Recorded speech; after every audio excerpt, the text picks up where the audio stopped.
Hello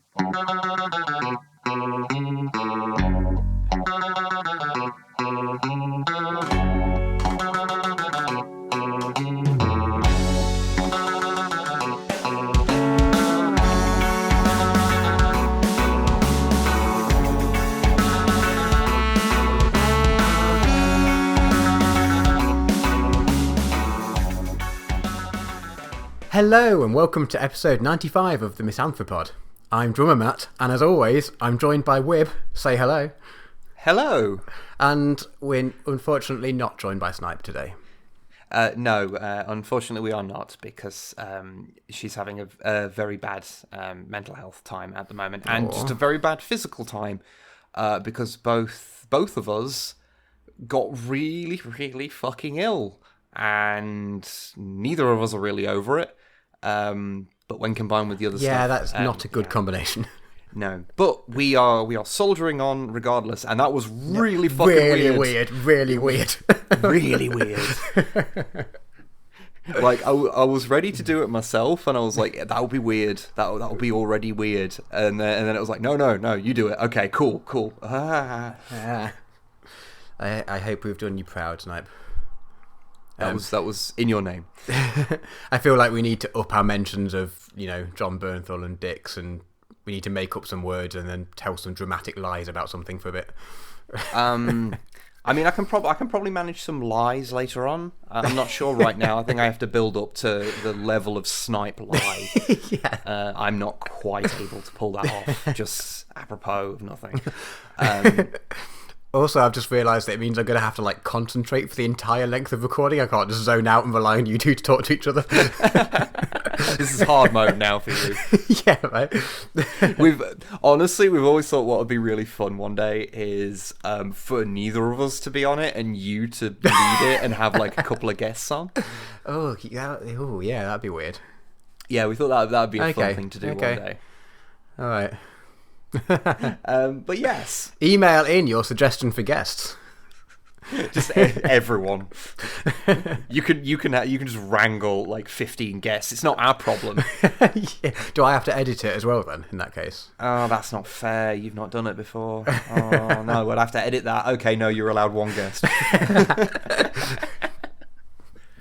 But anyway, shall we try and get this on the rails then? Yeah. I think we're doing good. Yeah, we're doing okay. A little scared, a little nervous, but we're doing it. Right? I don't know why. I don't know.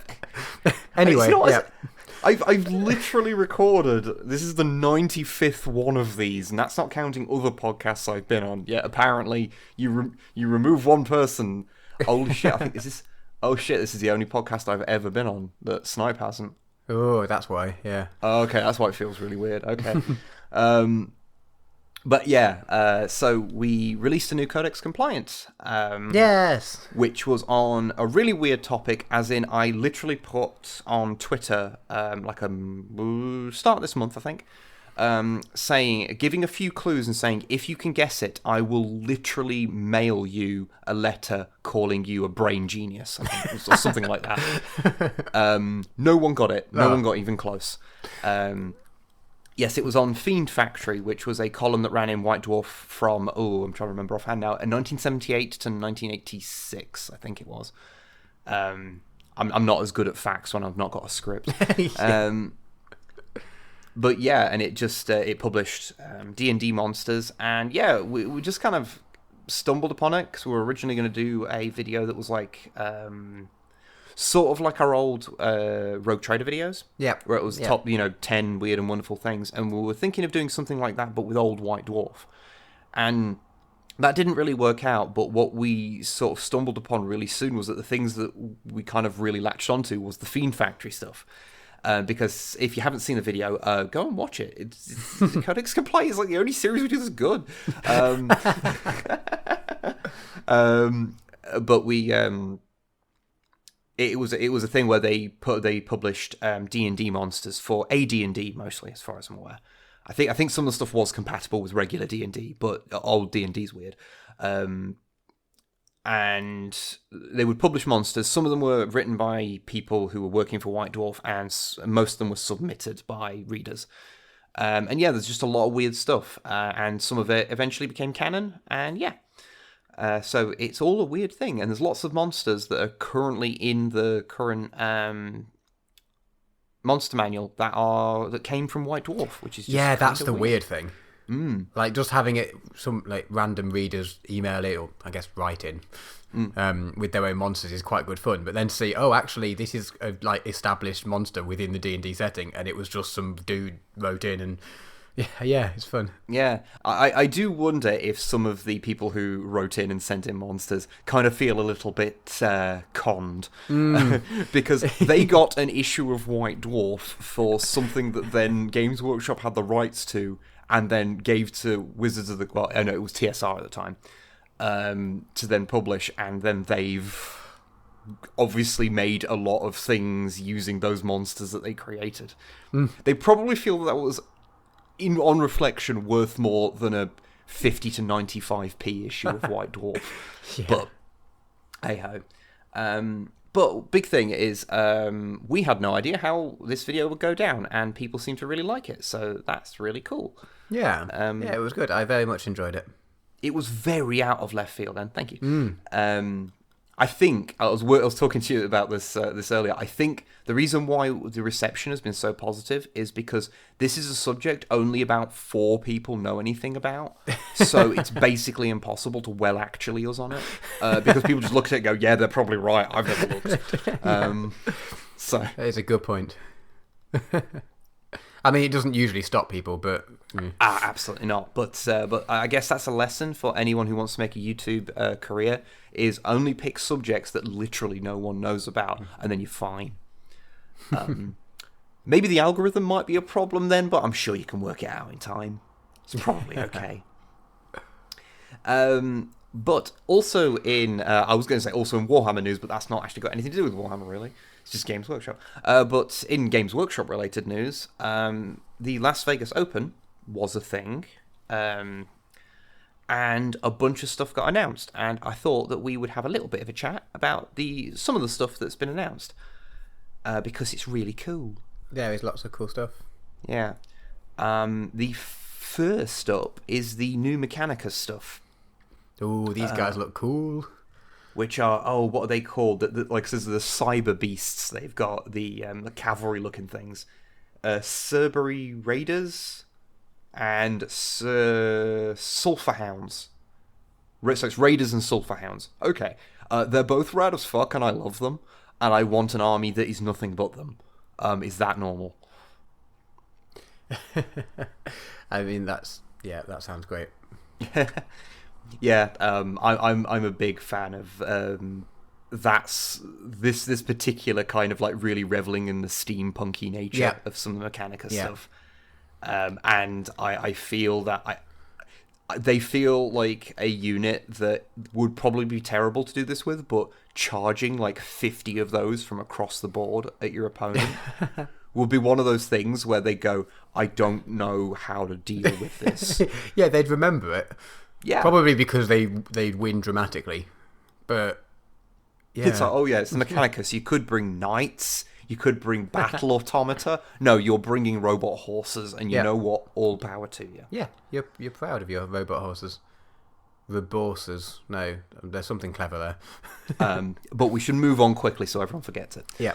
How do you feel about them? I like them. So my overall thought, I've kind of been eyeing up a Mechanicus army for a while. I want to bodge like Mechanicus units with like bits of the Age of Sigmar dwarf, like, you know, the hot air balloon type things, and all their sort of steampunk stuff. Yeah, I always forget the fucking name of them. Yeah, me too. That's why I said dwarf, and even knowing that's wrong.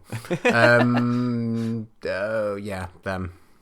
They are very cool. Yeah, but yeah, I kind of want to. I haven't worked out like how I'd like theme it or what exact models, but I've been eyeing up doing something like that for a while. I'm very tempted, and this just furthers this. Actually, the next models that are coming up, the next Mechanicus ones after the Horsemen, the flying dudes, Taraxi or Taraxii, I think, 'cause that's how a double I is supposed to be done in Latin. So I am told by people that care more about that than me. But yes, they look a lot like the Archaeocopter thing. Yeah. I really wanted to use these, but actually not with the wings, but with the balloon things from the flying dwarf troops. I think they'd work really well. Yeah, I want to do that. And now, now I'm just like, well, I want to do this army, but there's not that many Mechanicus models. Like, it's not really. Oh, maybe I'll do it at some point. And now these are coming out. I'm like, ooh, this makes it harder to say no. I mean, you have also got tons of interesting like servitors and automata things that. Yeah, there's a lot of weird stuff you can do with Mechanicus. And, of course, you've got free reign to throw knights in there as well. So yeah, of course. There's a lot you can do with Mechanicus. Do you reckon if I finally decide to do this, and then finally get round to getting a knight, I could paint it before you guys both finish yours? 100% yes. So, just throw in some shade there. Also, I've just noticed something. What have you noticed? So, of these Taraxii, Yep. 2 of them have clear flight stands, and the one that's on its own has one that's okay. What I actually think has happened is that the picture was taken with a dark background and they just photoshopped it out, but it makes it look like it's painted black. That's really weird. But I quite like it with the black stand actually. Then if you like it, 100% do it. Trying to attach those things to a base, covering up the things with whatever your basing material is, and getting them attached without screwing with the clear plastic is a fucking nightmare, because those flying stands are fucking awful and I hate them. Somehow, Games Workshop, that like, I have a lot of praise and criticisms of modern Games Workshop. They very much lean on the fear of missing out in people with the amount of stuff they release and the way they do it, and that's kind of shitty. But the models are beautiful, and they've got way better in terms of representation and all this kind of stuff. They're not quite the company that you love the models of but despise that they used to be. Yeah. However, for the life of them, they have never been able to make a flying stand that isn't hot fucking shit. Like, just terrible. All of them are bad, but they're all bad for, like, uniquely different reasons. Actually, like, even the one that they have on things like the Storm Talon and Valkyries, the one that's like an X shape that, like, actually, like, fits into things, that's nearly really good. Like, all it needs is to have bases that actually have a thing where it actually properly slots into them. So you could properly slot it in and out of a base without having to stick it to the base, which you can do yourself, but it's a bit of a nightmare because you're working with clear plastic, which mists up easy with super glue and the like, and it's there. But that's the closest they've got to a good one. Every other one is bad, but for its own unique reasons, and it drives me nuts. But anyway, yes, the Taraxii are rather cool. I'm definitely more in camp robot horse. Yeah. But I would respect your decision to go for team Leonardo da Vinci via the medium of steampunk. You know. Yeah, I mean, now you've described it like that makes it sound even cooler. So I'm just adding adding more weight to your decision. Yeah.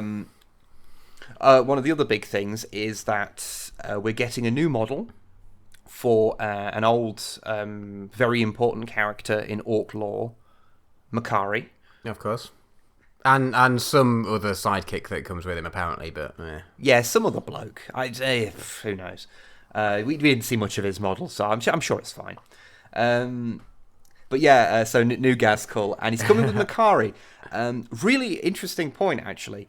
I was trying to think about this. So, in recent history, 40k has been pretty stable, canonically speaking. They add things. So, you know, some people refer to like the Primaris thing as a retcon, but it's not really, because it was a new thing, and just adding stuff isn't a retcon. And it was all hidden in the past, so it's... so I don't really consider that a retcon. That's just new stuff that just has a backstory. But Makari is dead. Makari Gazkul sat on him, and he's just fucking dead. His little pole that he carries, Da Lucky Stick, has been like a literal piece of war gear in multiple codexes. I think they first reference him having died. I think it might be the fourth Ed codex. Might be wrong there. I'd have to go and look it up. But so he's been dead for a while, and so to actually bring him back to life, I was trying to think of when is the last time there was actually like that hard of a retcon. Because that's just a straight retcon, not we did something new or we recontextualized something. It's like, no, that's just a hard retcon. Probably, but have you considered that Gazkul just hasn't bothered to learn the name of his new sidekick and just calls him Makari because he can't be bothered to learn his name because he doesn't really care about goblin grot thingies? Okay, that is probably what's actually happened. However, Makari, to make it properly Makari, they have to make him lucky, because the whole thing with him was that he was a phenomenally lucky grot. Yeah. In Second Ed, when he was last playable, he had a 2+ invulnerable save. And this was before invulnerable saves, so it was just... okay, right. It was just... I think it was. I don't think... Because his thing isn't described as an invulnerable save, it was described as a armor save that cannot be modified for any reason. So he just always gets it. Yeah. But yeah, I'm really happy to see Makari come back though. Like, it's just cool, and a new Gazkul model is cool as well because he has got kind of small as 40k scales kind of edged up because he is supposed to be absurdly big because, well, he's the fucking prophet of the Wa. He's, a big person. Also, I want you to appreciate that when you're still fighting off having a coughing fit at all times, having to restrain yourself while saying Wa is horrible. Yeah, okay. Well done. I suppose if we have to, we should probably mention that there was a Age of Sigmar stuff as well. Yeah, if we're forced to. Saying that, we actually picked up there's that new Conquest Partworks magazine that's coming out that's Age of Sigmar that's called Mortal Realms. We picked up like 3 copies of the first one because it was £3 and you got like 10 chain rasps, which are Nighthaunt little lads, and 3 Stormcast. Yeah, that's pretty good for £3. Plus, I guess, a magazine and other stuff too. I am sure there is interesting things in that magazine that I have totally looked in. Shut up. I'm converting up because I got one for myself and Snipe got a couple of her. She's a bit more interested in wanting to paint them. But I was just like, I want to make some Stormcast Marines because so many people do them, and I was like, that'll be a fun little exercise. I've actually finished one of them. I keep meaning to put pictures up on Twitter, but yeah, they're interesting. And I guess now I've got a bunch of chain rasps to do something with, so it's like, okay, maybe I am playing Age of Sigmar now. I just don't know it yet. But yeah, they announced a new faction. They're High Elves. They're just High Elves. Yeah. They're called the Lumineth Realm Lords, but they're High Elves. Or Pointy Elves, as they initially announced them as. Which is, I think they're pretty cool. I don't know, there's something really, they're a little samey, but I also think they really remind me of, old Warhammer Fantasy stuff. Yeah, more than the Age of Sigmar stuff. And I do genuinely really like most of the Age of Sigmar stuff that's put out from, a model perspective. I can't speak for the game, because I've literally never played it. But because a lot of them have this slightly more over-the-top aesthetic, this very bigger-than-life thing, I do feel that the game has lost a bit of its more, Tolkien-esque fantasy look that fantasy had. Yeah, definitely. And these kind of bring it back a bit, to me. Yeah.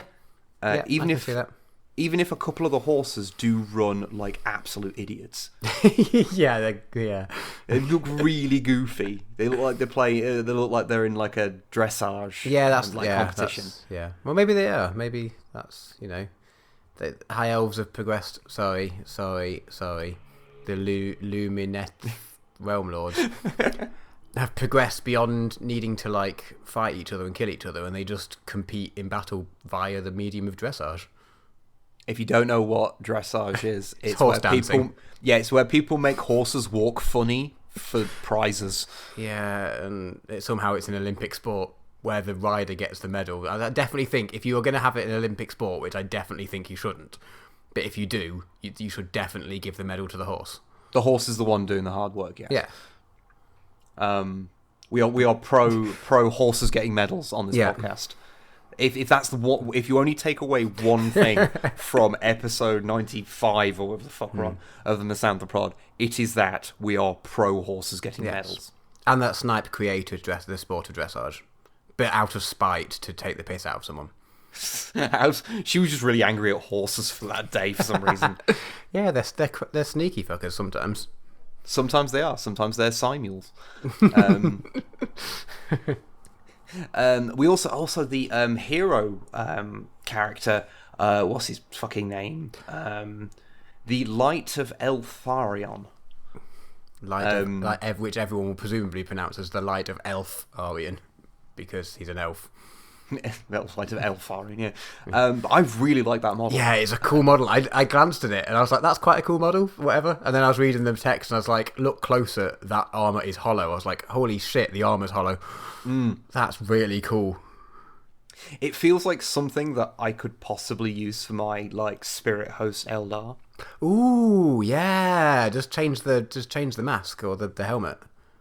Yeah, like I could. And a couple of other bits, but like, yeah, that could be cool. But yeah, it's just a cool looking model. Yeah, I haven't even quite worked out how it's all connected, to be honest. I guess it's all attached mostly to the cloak or something. Yeah, the arms are both connected to the cloak, as are the like one of the. It looks like one of the legs is connected to a little armor panel on the side, and the other one's connected via both the flowing of the cloak at the front and at the back. I would say. Cool. Yeah, that's just a nicely designed model. It is definitely one where, yeah, you first glance at it, you're like, okay, it's a fantasy type hero. Okay, fine, it's whatever. But then, yeah, the more you look at it, the cooler it gets. You're like, how have they made that? That's really cool. Yeah, I like that one. Thumbs up. Also strikes me as one of those ones where you go, I mean, single models are so expensive to buy now. Yeah. But it does look like the sort of thing where, say, hypothetically, you were entering a painting competition, and it was like an Age of Sigmar thing, and you'd be like, maybe that'd be a good excuse to buy that. Yeah. There's also Techless, but he's got a terrifying. Oh, it's horrifying. Yeah, I can't even keep it on the screen. I'm just scrolling away every time I look to it. You see, it was a little ruined for me because the first comment I saw about it was someone saying it looks like he was caught halfway through a perfect dismount. But again, it's a cool looking model. The face on the griffin thing is a little weird, but like, yeah, okay. I've been positive, I think, about everything so far, so I can be a little bit negative on this. Yeah, you know when old people collect like ceramic models of things and they have them in like cupboards. Yes, this kind of looks like one of them a little bit. Actually, I do. And obviously, it's in way more detail and it's beautifully sculptured and blah blah blah. I get that, but it does remind me of one of those old people ceramic models. I will say, it's like, you know, overall, it's got like a nice composition and it's interesting and that. But like, I do think I'm generally not the hugest fan of a lot of the really big Age of Sigmar models. I do feel that they often suffer from having too much going on. I think this one's not that bad on this front because I can actually clearly see what everything is. Because there's a handful of them where I just look at them and I go, there's a lot going on there, and I do not have time to process it. But we'll move on from the horrifying face. I do like his trousers though. Actually, that's a yeah. He's got some nice pajamas going on. Got his big boy pants on. What else we got? There's some stuff for Warhammer Underworlds. Got some new Nurgle models, who are pretty cool. Oh, there's a weird little Nurgling cat thing. Yeah, that's quite adorable. Which is cool. Now, of course, the biggest news is that so Zotes are back. Well, I mean, you called it, so Yeah, because these were announced, I think our time, something like 5 a.m. So I just woke up, looked at Twitter, and there's like 5 people yelling at me about like fucking Zotes, like what's happening. Like, okay. So yeah, a lot of people are very into that. You know, some people because of the Codex Zotes joke that we made ages ago. Which is now no longer a joke. Which is now no longer a joke. They're a thing, or at least one is a thing. Yeah. And yeah, the model's really fucking nice. Yeah, it's really cool. Yeah. Because yeah, the old Zote models were Rogue Trader era things, and yeah, they just disappeared quite quickly. I can't remember if they had any rules in second ed at any point. I don't think they did. Although I might be wrong on that front. I shockingly, my life has not actually contained that much research on Zotes. I'm genuinely surprised at that, to be honest. You seem like the type. I am 100% the type. I've been doing some research recently for a video, and I have learned the most esoteric fucking nonsense about things that no one should care about. And I'm like, well, that's in my head now forever. I posted one on Twitter. It's like, oh hey, do you know that there are exactly 313 armor cast Great Gargants made in the world? I know that now. 313. That's how many were made. Good. Yep. That's. I'm burdened with that knowledge now. I'll never forget it.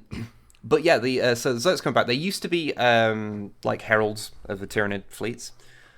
They were like a genetically altered thing that the Tyranids used, but this was when Tyranids weren't really the same thing as they are now. So I'm very interested to see what they do with them, because looking at them, they're not using any kind of like Tyranid-looking technology because it looks like technology. So yeah. But yeah, I'm very interested to see what happens with them canonically. I also just kind of like that they keep doing this with Blackstone Fortress, because that's what it's for, is addressing some real deep cuts of 40k lore. Like they had the Amble in there. They had a fucking Men of Iron. Man of Iron? This is like an Emperor's Children. Like, what do you call a single Emperor's Children like issue here? But yeah, they had a Man of Iron. And like these little things, it's like, that's really cool to sort of get into those really old ideas that aren't really suitable for full-blown 40k, but for these little things you can do some fun stuff with. Yeah, definitely. But yeah, I would be very tempted to pick one of those up just to paint, because yeah, I'm definitely the demographic for Zotes. The other thing to mention is that they are making all new Forge World books. Ah, okay. Because they've been running off indexes for a while now. Yeah. So I have a couple of thoughts about this, because I have tried using Forge World units both for Marines and for Orcs. And the index stuff for Marines seems generally to be alright, especially the one thing that I use, which is a Leviathan Dread. Please don't nerf Leviathan Dreads, please don't. I love them, they are so cool. Although they're probably going to get a little... If you're going to nerf them, lower the price, please, because they're really expensive right now, and if they're in that kind of weird space where I do kind of think they're balanced, because they're like if you take like a lot of the loadouts, they're over 350 points. They're like pushing knight territory, and they're not as good as knights, but their weaponry is really specific and very good at certain things, and they're just really fun to use because of that. So I hope they don't nerf that. But on the other side, using the Orc stuff, terrible. It was just fucking shockingly bad, because they don't benefit from a lot of the quirks that Orcs do, because they don't have a lot of the traits that they need, like the keywords to make them work. Whereas the Marine stuff, because a lot of it is just linked to, oh, this is an aura effect that affects everything that's an Astartes thing, or affects everything that's within this chapter, or things like that.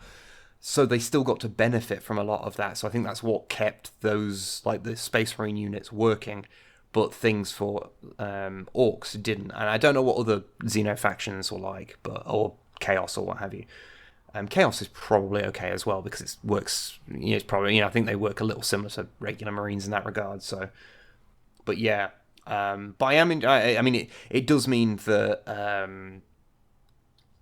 that's another book to fucking buy. But that's 8th edition, I suppose. I've still got to pick up the fucking Blood of Baal. Because that's obviously would expand my Blood Angels, and Snipe's also got Tyranids now, so that's one of those ones where it's like, we need to get that because it makes Tyranids more interesting and adds some fun stuff to Blood Angels like Death Company Intercessors, which I may have already built and mostly painted a squad of because we have a lot of spare Intercessors knocking around. Okay, and I was bored, so I was like, I guess I'm making a squad of these now. But yeah, there's also the cool new White Scars character. He's quite fun. He's actually on. He's what's his fucking name? Oh god, Quinjar. I'm not good at like Asian names. I'm very bad at it. But he's on the body of a ruined Contemptor. So you actually get to see the pilot torn out of it, the guy that's inside a dreadnought. Ooh, yeah, that's cool. Which I don't know if there's ever been a model version of that. We've seen it in art before, and it's been described to us in a lot of vaguely incongruous ways. So it's interesting to finally see a model of it. I think, anyway. But yeah, do you have any thoughts on the stuff that's been revealed? All in all, I think it's it's a nice. There's lots of very nice models. Yeah, there's not, aside from the face. The face of Teclis's friend. Yeah, no, it's good. I Oh, there's some Lizardman people as well. Oh yeah, I think that there's not really been much shown off because they're all old models, apart from the terrain that was. Yeah, is it terrain or is it a model? It's just a monolith-esque, thing. I can't speak for Age of Sigmar, but I know that at a certain point it became a somewhat complicated topic to know what was terrain and what was a unit in 40k. Yeah. Well, I know Tower have got a piece of terrain that's a unit. So yeah. It's like the Mech's Workshop you can get for Orcs as well, and that's just a thing you can just buy. It's like, oh, okay. That's weird, but cool, but also weird. So I don't know if it'll work like that or if it's just pure terrain stuff, but yeah, I don't know. It's weird. I do feel like it's like my natural calling to collect a Lizardman army one day. Or is it Seraphim is what they're called now? Yeah. Because they're just really cool. The fucking dinosaurs, they're just rad. One of these days I should just bite the bullet and just play a few games of Age of Sigmar and see how I like it. Yeah, I mean, speaking as two people who have never played, it can't be too different to 40k, right? It moved away from having the square bases and the blocks of units to individual people and models, and I kind of feel like it's not going to be dramatically different, right? All I know is that the casual bits of the rules that I've glanced over, it looked like not a million miles away from 40k, but a bit different. Feel free in the comments to let us know if it is even remotely similar, or if that's just a very casual glance giving me the entirely wrong idea. Yeah, and feel free to keep listening for more opinions about something we don't understand. Isn't that what a podcast is? Is just hearing people talk about shit they don't understand? Fair. It's like 80% of podcasts, I'm pretty sure. Wait, we should move on before people get angry. Yeah. It's fine. They all left instantly. They're like, because they know that Snipe is the glue that holds this together. So. Yeah. Otherwise, because basically we're just fighting the temptation to just drop all pretense and just go. So,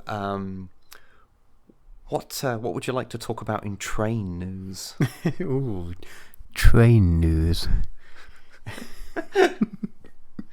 I unfortunately, I wish I knew more train trivia. Yeah, I have nothing to say about trains, I'm afraid.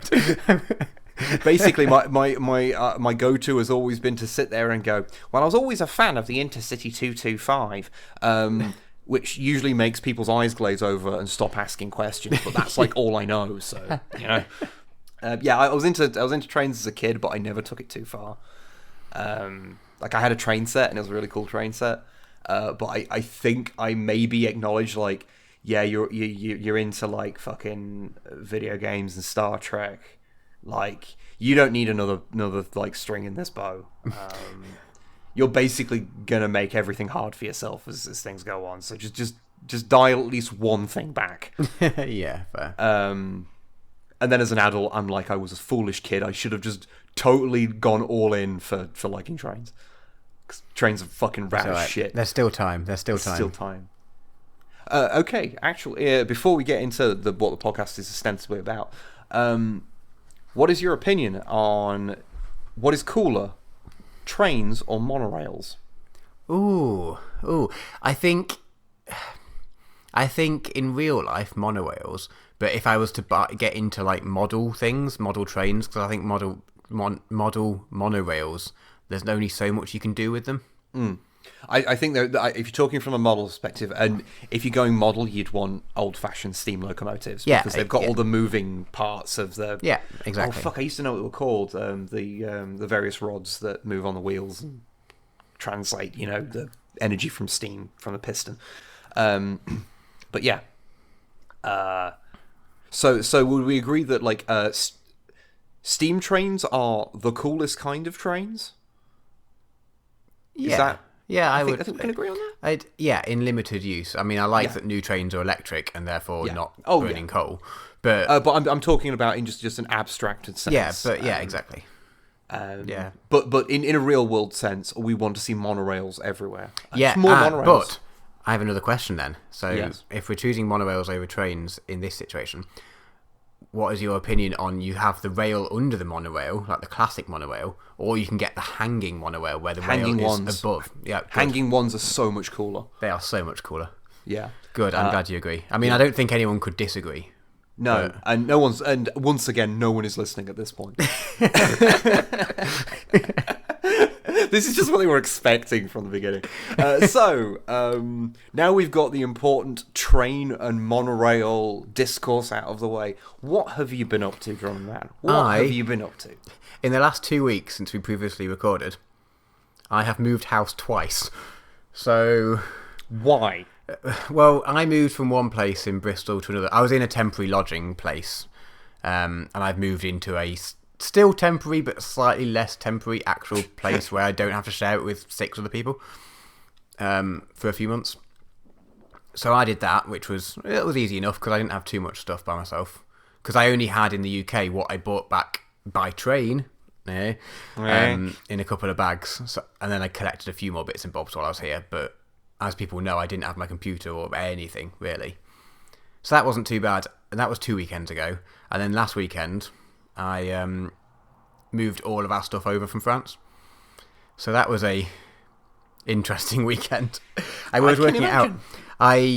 So we rented a van. We thought at the start we'll get a van, and I mean this isn't podcast topic at all, but I'm interested in it because it's me. So as I say, no one's listening. We talked about monorails; they're fucking gone. So this is on our time now.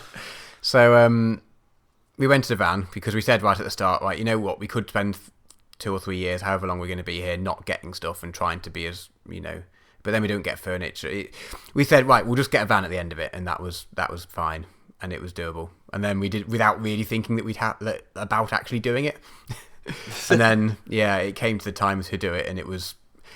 I left work at 4:00 on the Wednesday to travel down to the van place to pick up the van to drive to the ferry to get to the ferry to drive to Bordeaux. I was travelling in the next. I was working it out. We got back to our house at 1:00 in the morning on the Saturday. So we were travelling for 82, I think it works out hours. 81 hours, 82 hours. No, we were away from the house, 81 or 82 hours, and we were travelling for 43 of those hours or something. Which is... I'm just going to say, if I lived your life, I would be fucking dead. It was just ridiculous. And then the time... So we were travelling for 20 odd hours to get there. Like, not all of that was driving, because the ferry was 5 hours. But, like, it's still tiring and travelling. We were in Bordeaux for like barely more than 24 hours, during which we were packing. And which then is a notoriously non-stressful activity. Oh, exactly. And we could only have one van because we weren't going to do 2 van loads, obviously. Yeah, so we had to fit everything into the van. Just about managed to do it. And then we slept on the mattress in there and then slid just about room for the mattress at the top of the van, like just inside. We got to customs and we ended up, because my dad came over to help lift things and whatnot, and he slept on an airbed. And then when we finished, we were like, well, let's not take the air out of the airbed. We can prop that up inside. There's a tiny gap between all the stuff and the doors, and if we prop the airbed in there's like a big cushion so things don't move around too much. So when we got to customs, they're like, "Can you open the door?" And we're like, probably. And they're like, what? And we're like, okay, we'll see. We opened the door and he just faced with this giant wall of airbed. They're like, oh, can you move that? And we're like, yeah, but it's not going to help. So we moved that. There's just a wall of other stuff. And they were like, okay, fine, you can go. It was not having any of it. You got them to the point that were like, this is just more effort than I. My job is not worth this. Yeah. Can we open the side door? It's like, maybe, but if we do that, 2 bikes will probably fall out. So, yeah. And then, after that 82 hours or whatever I said about being away from home, travelling for more than half of it, we then had to unload and unpack at this end. So, I haven't done so much in the way of games and TV because I've been either travelling, packing, or sleeping in between. I mean, I guess that's like fine. Yeah, I don't have too much to say, I'm afraid. I've been playing more of the Mario game, and that's just continually impressing me. For saying it's like definitely designed as a kid's game. I'm really enjoying it. Hey, I mean, the thing is, like, things that are designed, for kids, they've got to, like, hold attention. And, yeah. Like, a simple game is not a bad game. It's just, And the thing is, it's not even... It is simple compared to a lot of games, but it does have more depth than you'd expect it to. Well, honestly, like, simple games with a lot of depth are generally the ones that kind of stick with you a lot, because there's just a lot you can do with it, and that's cool. The other thing we've started watching, and I think I mentioned before, a while ago, we watched the first series of End of the Fucking World. Or I think it is officially End of the F star world. So I think it is actually officially that, not fucking. But anyway, that came out a few years ago, and I think I spoke about it at the time and said I enjoyed it. I presume I said I enjoyed it because I remember enjoying it. I assume I didn't lie. But I'm pretty sure we all talked about it on the podcast at some point, and it is really good. Yeah. And the second series has been out for a little while, so we started watching that, and it was one of those shows where I was like, after the first season, that was excellent. It had a very, without going into spoilers, I can't remember if we did last time, but without going into too many spoilers, it had a very definite, like, start of the story, end of the story. This is a season. It's not like setting up to go further. It's just, this is it. It was great. Let's do a different thing. Yeah, it did not feel like there was much that they could do with it afterwards. No. And then they announced they had a second series, and we were like, right. And we've just watched the first few episodes, and yeah, it's really good still. I'm glad to hear that. It is different in that, like, the first one is, it's just the two of them, and they 2 school kids, basically, and they... I was thinking about how to describe the first series, and if you try and describe it, it's like 2 school kids who meet and then bunk off school and go on. It just makes it sound really naff and cliched, and it really isn't. But if you just try and explain what's happening, but without going into the details of spoilers, it just sounds like it's just a... It, like, explores awkward teenage rebellion and relationships whilst being over the top but weirdly grounded with it. Yep. And then funny but also dark. Yeah. Yeah, really good. And then the second series is all of that, but somehow it is different. But that sort of justifies it existing. Yeah, I think it's really good. If you've watched the first series and you're sort of thinking, oh, it doesn't need a second series, let's not bother. From at least the first few episodes, I will update next time when we've presumably finished it. But yeah, it's really good, and it's made it worthwhile doing, I think, so far. Because I thought really if it's just doing more of the same, it's sort of like, well, what's the point? Exactly, But so far, it's doing enough different where it's actually, I love the setting of it. it's set in what is kind of the UK, in that like it's the cars have British number plates and they drive on the left, and you can use that as a bit of a guide. But it's sort of, it seems all the cars are from like the 70s or 80s, or they're like old. So you're like, oh, okay, it's set in the past. But then they've got phones and things, and like technology is there. So it's really ambiguous as to like when and where it's set. And I really like, sometimes that it gets annoying. I think there was an episode of Black Mirror that really confused. We spent the whole time focusing on trying to work out, because everyone had British. I can't remember which episode it was, but it was filmed in Iceland, but everyone had British. All the actors had British accents, and it was sort of like, is this meant to be in the UK or is this meant to be in somewhere else? It was just, we ended up focusing on that way more, and it just took away from the episode. I felt that the first season, it felt like it was set in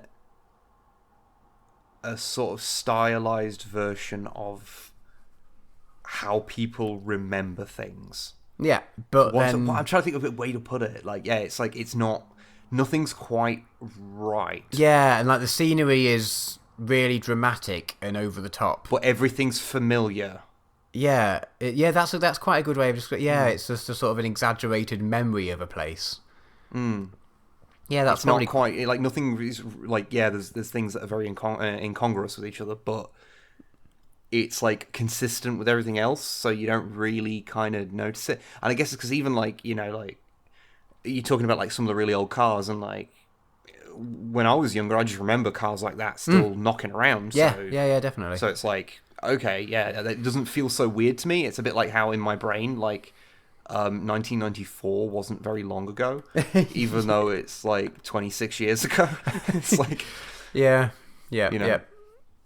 it's really enjoying it so far. No, that's really cool to hear. 'Cause, yeah, I really enjoyed the first season, so it's nice to hear that it's continued to be good.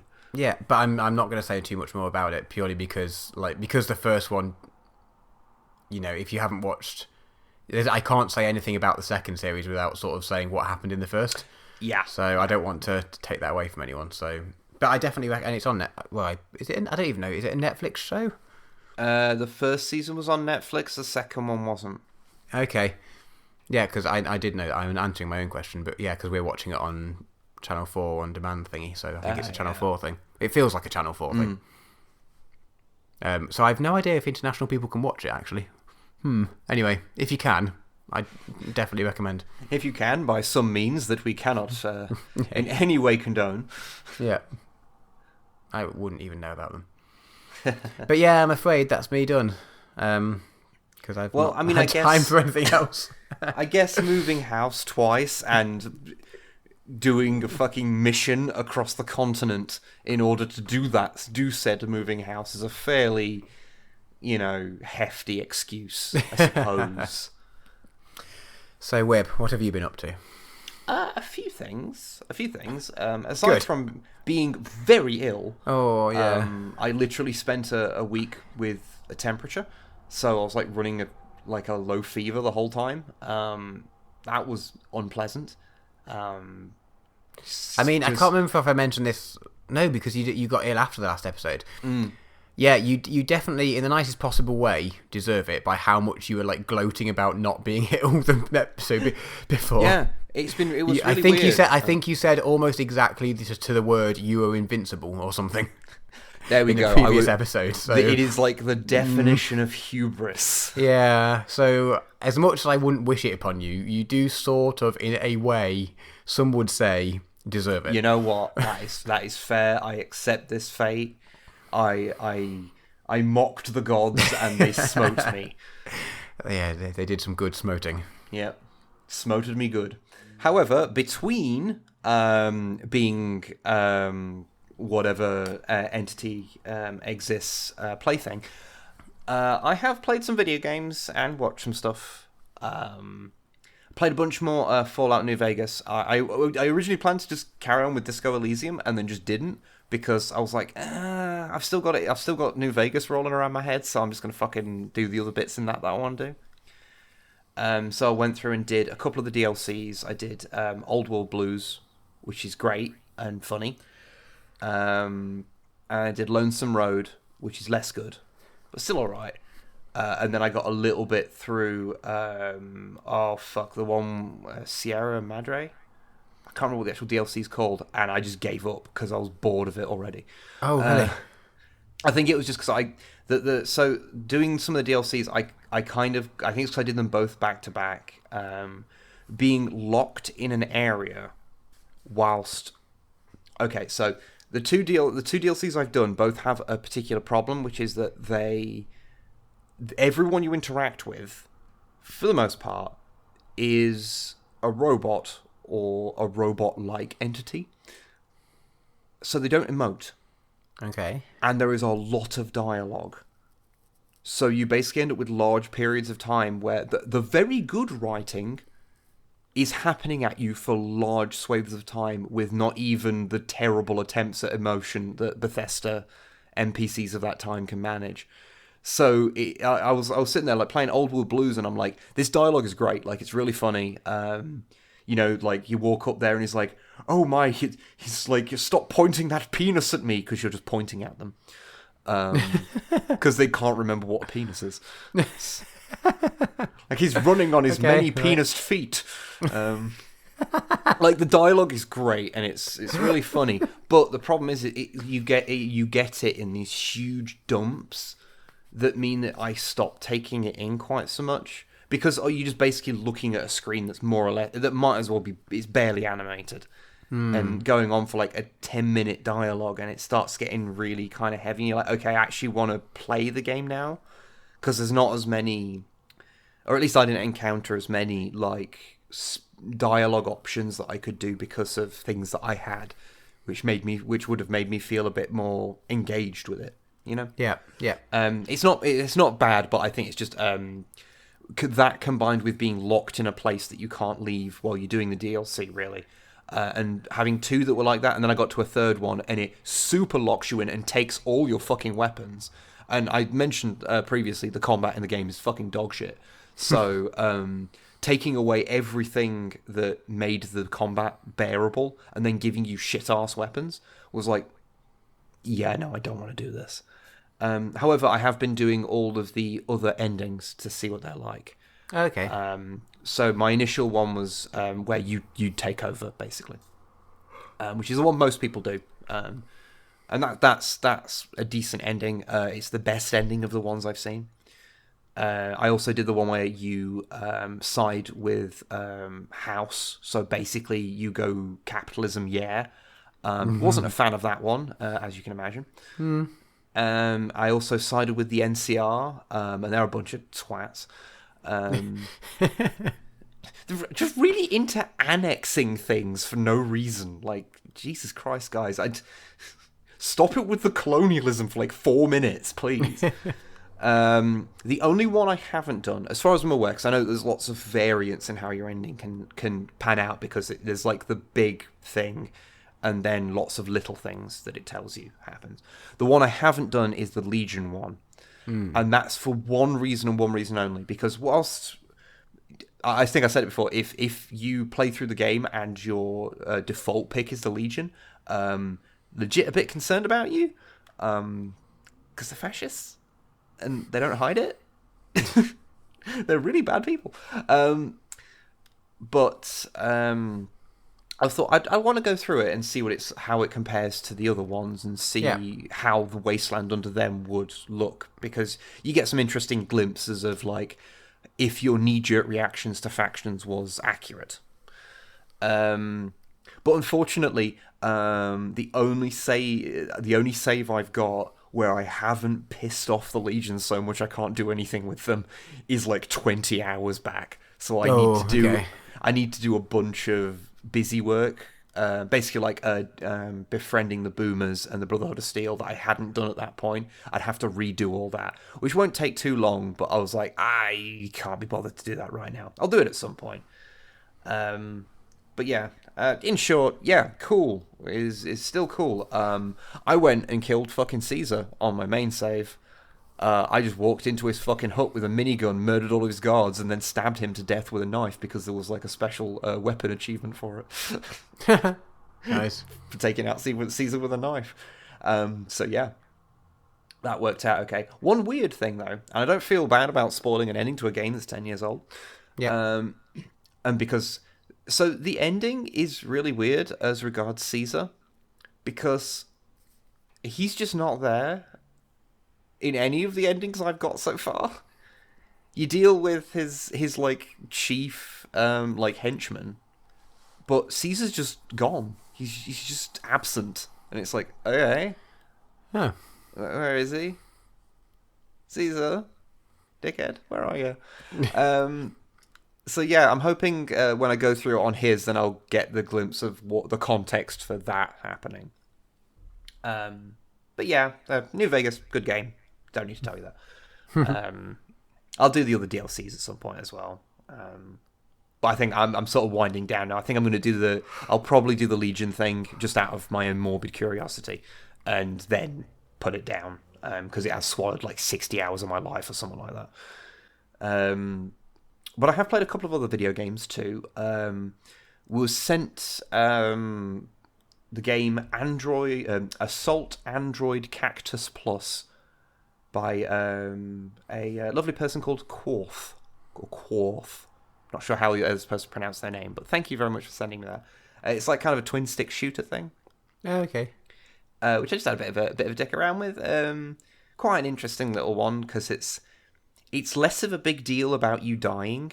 It's more about keeping up your power, and because you basically, when you kill big enemies, you get batteries, and so you have to gather those batteries to keep going. You can lose your health and you get knocked down, so that slows you down, and you lose your multipliers and your power-ups and things. But it's more based around trying to maintain that. So it's a little bit of an interesting kind of quirk on it. You know, just massive waves of things. It's very bullet helly. You're playing as like these kind of cutesy cyborgs, and it's got kind of like a kind of comical sort of kind of tone to it. I just played a bit of it. I got to like the second boss, which kicked my ass. But yeah, it seems like a cool little game.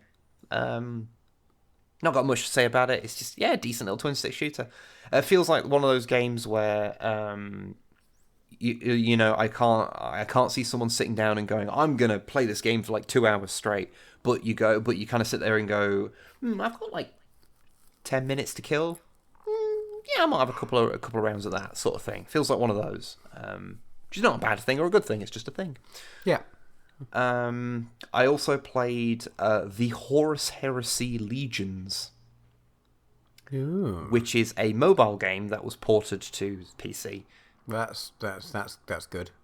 It's a card game, in the same vein as like your Hearthstones. And oh, okay. Yeah. Now, the Steam page tells me it has microtransactions. I have not got far enough into the game for that to become apparent yet. Okay, that's a good sign. I played it for like an hour, so, you know. Yeah, but usually, like, within the first 10 minutes, it, like, you know, pesters you to do it. Yeah, I mean, it has a few interesting quirks. So the game is set, at least, I don't know if it goes to other places, but obviously it's set during the Horus Heresy, and, you know, having a game based around the Horus Heresy is cool anyway. But you're playing as Loken, the main character of the first handful of Heresy books. And you're fighting in the assault on Isfahan 3, which then turns into the big betrayal and gets virus bombed, and then you fucking deal with that whole thing. So, like, the first level, you're fighting the Isfahan rebels. The second level, you're fighting a bunker because you want to get inside it. Don't think about that too much. And then the third one, you're fighting a World Eater because they've come down to attack you. Where the quirks become kind of interesting is that, so there's a lot of voice acting in it, which is interesting. So certain characters you go, oh, I wouldn't have, that's an interesting take on that character. Like Ezekiel Abaddon, Ezekiel Abaddon, is Scottish, apparently. That's what a Chthonian accent sounds like. I wouldn't have guessed that, but sure, that's what he sounds like. And it's quite cheaply made. So a lot of art for it is taken from either the Heresy like covers, like the actual novels. Yeah. or from the Heresy art books, which means that there is a fairly wild amount of different art styles on these cards, which is like super highlighted on the third level when you've got a nice modern rendering of Loken in, modern Mark IV style plate. Looking, it's a bit generic the way they've done it, and I personally think the character looks a little bit less like generic man, but against this fucking rogue trader ass looking world eater whose all his proportions are all over the place. He's just a big chunky boy, like so clearly from a different place entirely. I put a picture up on Twitter, and it's just fucking bizarre to look at. Honestly, it strikes me as one of those games that's like, I'm not a card game person, so I can't really speak to how good it is. It seems fine to me. It's not really my type of game. I'm going to play a little bit more just because I find the novelty of playing through the Heresy story kind of interesting. So I'm going to give it a little bit more of a shot at it, but I'm probably not going to stick with it for too long because it's just not my thing. But it's free, so if you want to try it and you haven't already, then give it a shot. It doesn't instantly harass you for microtransactions if indeed it is full of them, which I just kind of assume any mobile game is. Yeah. It's like I recently I actually installed. There's a game called Gardenscapes. Right. That has been advertised. I have seen on playing other mobile games. I've seen adverts for this game for like a year, and I had got to a point where I had literally no idea what the game actually was, because you know how mobile games lie all the time in their advertising? Like, straight up, just they will advertise using footage that is not in the game of a different genre. And there's some games that I literally don't know what the genre of the game is because I've seen like 8 different adverts that show different types of games, and this is one of them.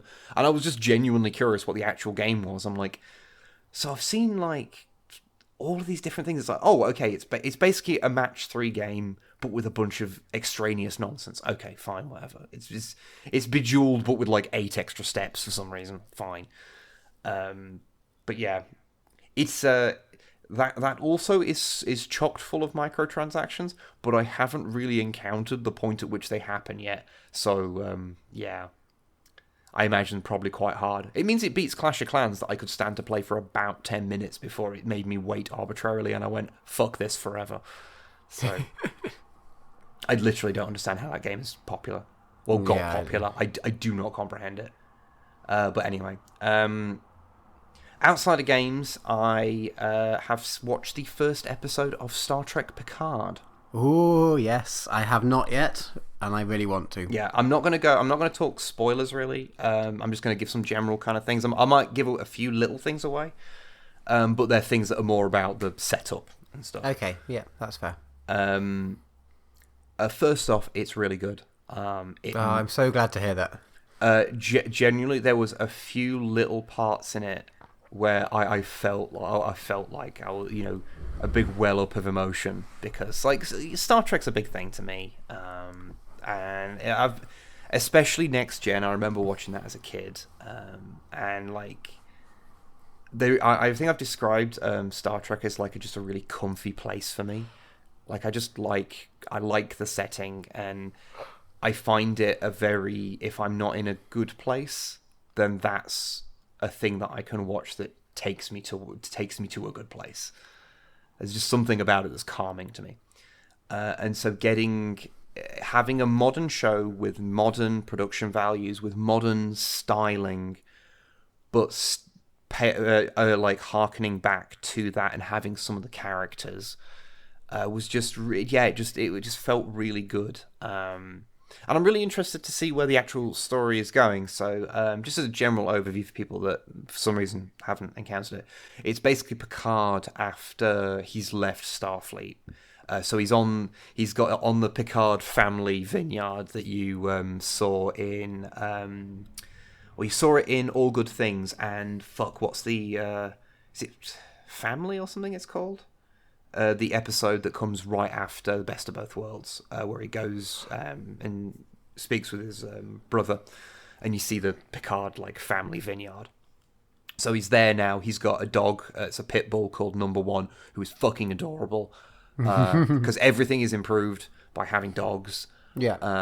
And Star Trek, and as Enterprise proved, even bad Star Trek is improved by a dog. And this is good Star Trek, and so he's made even better by a dog.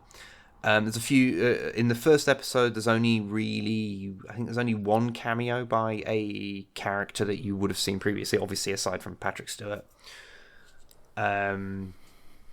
You get you even guess there's even like so you remember in Star Trek Discovery they had at the end of the theme tune they had the little reprise of the original Star Trek theme. Yeah.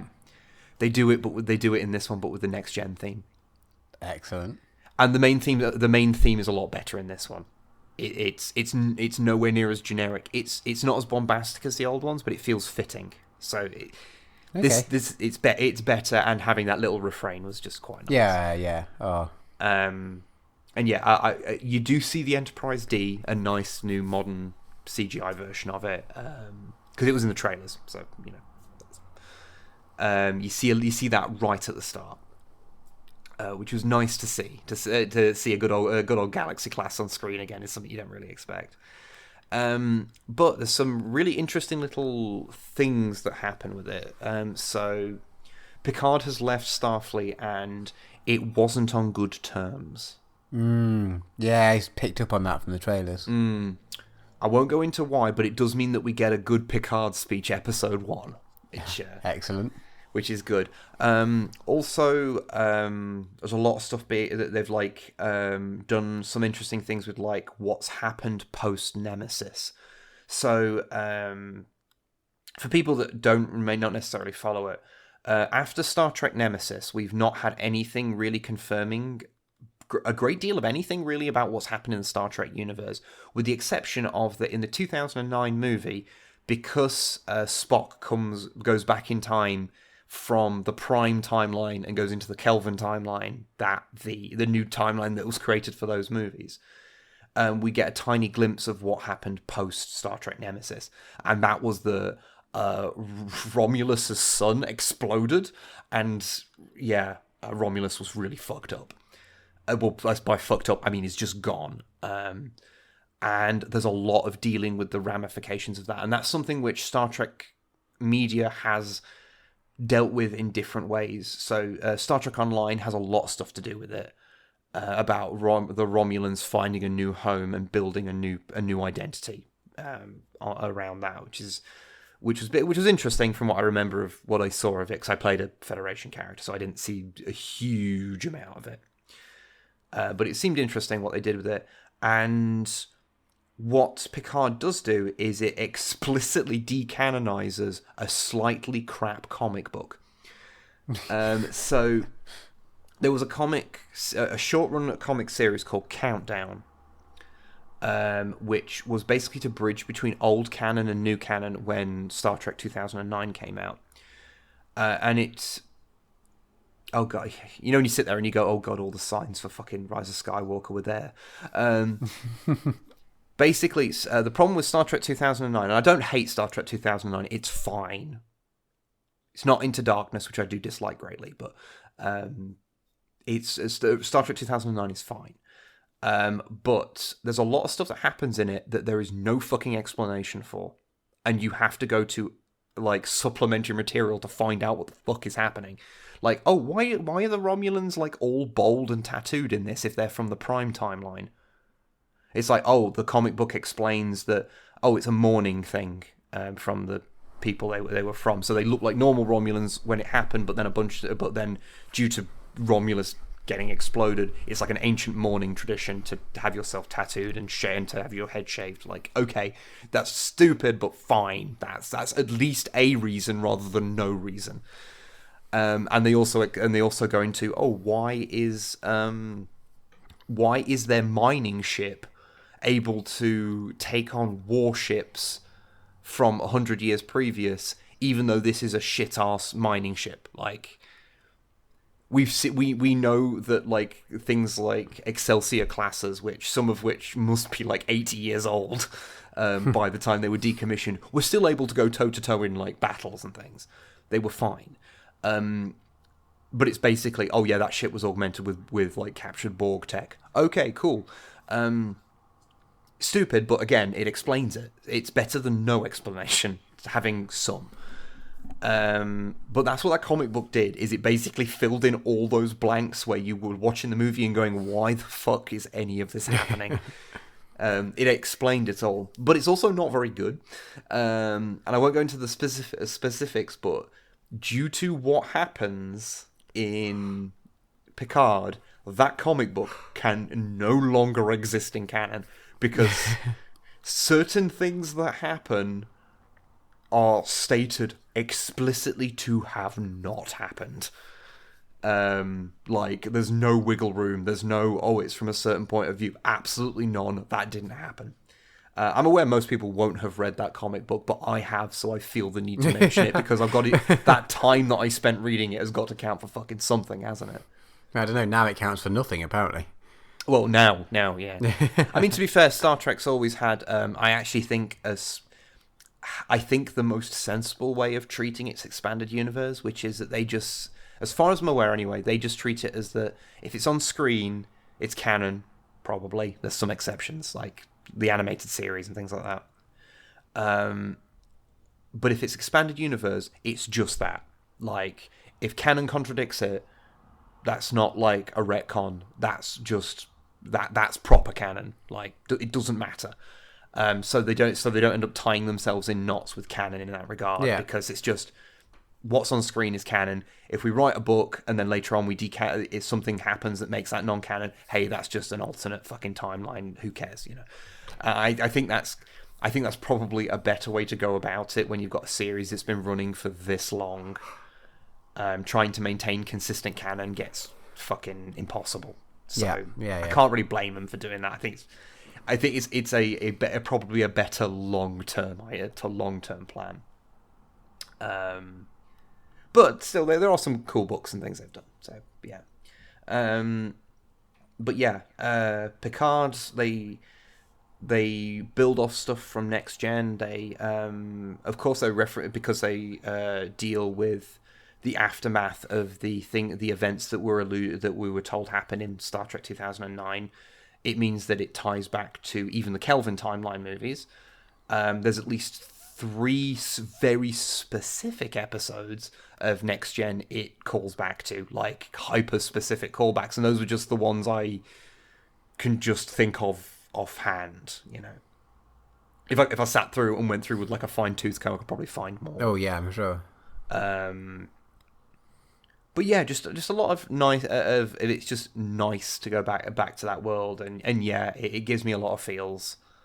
Patrick Stewart is, as ever, a fucking delight. Yeah. So yeah, I wasn't sure as to whether it was going to be a good show or not, but I was definitely sure that he would be good in it. Yeah, because he's great. Yeah, from what I understand, most people really like it. I've only seen a very small minority of people who don't like it. And a lot of the... Like, obviously, if you don't like it, you don't like it. Like, it's all subjective. Who gives a shit? But there's a lot of the people I've seen... I think there's a lot of people who are just still mad about Discovery, quite frankly. So the fact that it's not exactly 90s Trek is, like, still rankling on them. Which is how I choose to interpret what they're saying, because otherwise it means... that they're complaining that not everything about the changes in setting were explained in episode 1, in which case I don't think they understand how fiction works. Why didn't they explain that? Because that's a hook to get you interested in the wider narrative of the series. Have you watched a television show before?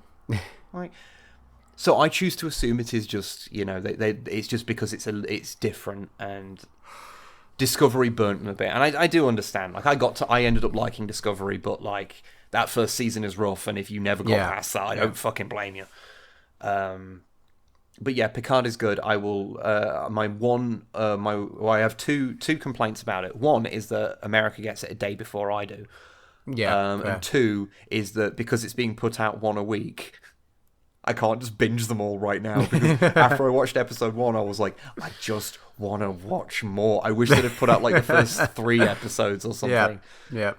And then I think I would have been okay. I wouldn't have been chomping at the bit quite so much because I just want to watch more. It's really good. You should watch it. Watch it. Yeah. Oh yeah. No, I definitely will. Yeah. But See, for me, the one a week thing is good because it means that I don't have time to binge it, which means I don't fall behind too far. I'm only one episode behind right now, right? Yeah. So, it's every Friday, I believe. I think. Yeah. No, we will definitely watch it. But yeah, that's me done really. I mean, I watched a bit of Next Gen to get in the mood.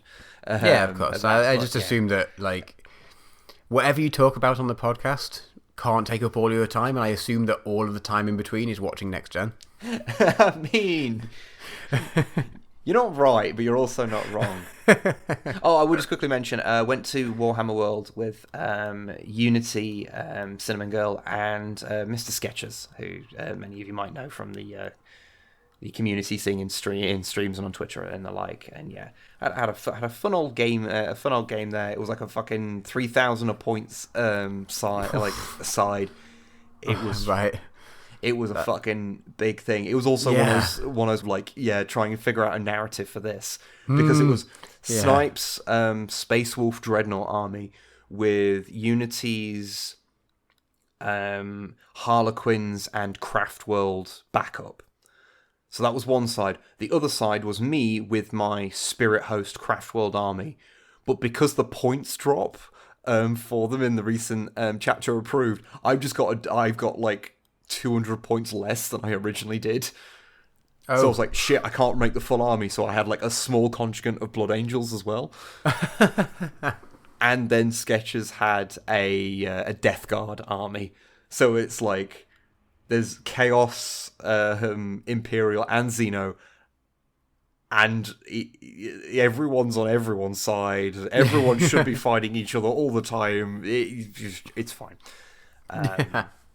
And also, if you're listening, Sketchers, thank you very much for... he gave us a bunch of comic books, which I've not had time to read yet, but I know Snipe has been reading some Punisher versus Deadpool that she's been quite enjoying. So thank you very much for that. But that's me done for what I have been up to. So if you wish to ask us those questions... yes, so we have some questions. We do indeed. What's the email address that people should send questions to? onlydrummer at snipeandweb@gmail.com. Excellent. Well done. Now, if you wish to recount the questions, do we have many, by the way? We have 1, 2, 3, 4, 5. Okay, cool. Or at least 5 people. Some of them have multiple questions. Some, I think there's one suggestion. But 5 people. Rad. Well, 5 beings. Entities. Presumably, the entities, yeah. Presumably, some of them are people. Oh, I mean, I'm going to be honest, Matt. I'm not really on board for this. For your removing personhood from our listeners. I feel that's a dangerous precedent to set. I mean, call me silly, but yeah, okay. Well, I mean, Simuls. You know, they might have worked out how to use keyboard with hooves. No, that's the one thing we're safe from Simuls on computers because their hooves can't operate a keyboard. Well, yeah, but they can presumably... Anyway, okay, fine. First up, Technician Sourwell. Dear Eternal Drummer, which I like, by the way. I like the idea of being eternal. So Snipe strongly expressed her views on Wolfen a couple of episodes back and ragged on Murderfang. Short version, I looked at Wolfen and totally agree. Yeah, I'm not a fan of the models. The old models I like a lot better. Yeah, I just interpret the Wolfen as just being people who've they've succumbed to a berserker rage. Rather than literal werewolves. Yeah. So they've decided to convert a non-stupid version of Murderfang, including replacing his frost claws with wolf claws. They're basing them on the vanilla Space Marine Venerable Dreadnought Power Fist. Okay. That looks like a proper hand. Yeah. So their question is, should I convert them to be the style of lightning claws that are a full Power Fist with lightning claws attached to the knuckles, or the type with claws that are attached to the fingertips? You see, I think both are cool, but I am a sucker for the ones that are actually the fingers. they're totally impractical from like an actual any perspective as a weapon, but I just really like them. It's like the what was it? It was the Chaos Lord, Terminator Lord model that had a pair of lightning claws like that, and I just always fucking love them. I've always been a big fan of the long-fingered lightning claws. But that would be my vote.